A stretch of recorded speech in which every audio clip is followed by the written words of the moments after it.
semuanya.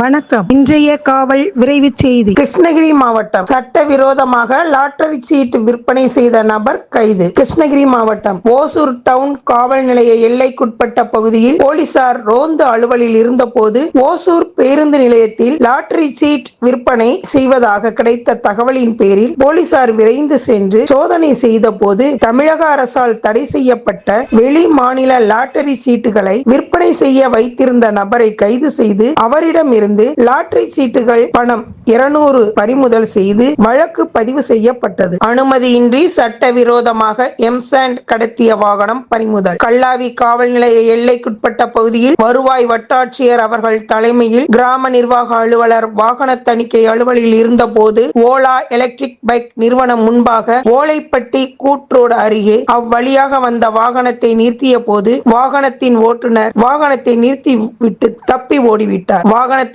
சோதனை செய்ததில் சுமார் 1 யூனிட் எம் சாண்ட் இருந்தது. அனுமதியின்றி எம் சாண்ட் கடத்திய வாகனத்தை பறிமுதல் செய்து காவல் நிலையம் கொண்டு வந்து வாகனத்தை ஒப்படைத்து கொடுத்த புகாரின் பேரில் வழக்கு பதிவு செய்யப்பட்டது. விவசாயியை அரிவாளால் வெட்டிய 3 நபர்களுக்கு 7 ஆண்டுகள் சிறை தண்டனை பெற்றுக் கொடுத்த ஓசூர் டவுன் காவல் நிலைய போலீசார். கிருஷ்ணகிரி மாவட்டம் 12/12/2025 ஓசூர் டவுன் காவல் நிலைய பகுதியில் 2/10/2019 நடந்த விவசாயியை அரிவாளால் வெட்டிய வழக்கினை விசாரித்து வந்த ஓசூர் கூடுதல் மாவட்ட அமர்வு நீதிமன்ற நீதிபதி அவர்கள் 11/12/2025 3 எதிரிகளுக்கு விவசாயியை அரிவாளால் வெட்டிய குற்றத்திற்காக 7 ஆண்டுகள் சிறை தண்டனையும் ரூபாய் 2000 அபராதமும் விதித்து தீர்ப்பளித்தார். காவல் விரைவு செய்திக்காக கிருஷ்ணகிரியிலிருந்து செய்தியாளர் ஜெகதீஸ்வரன்.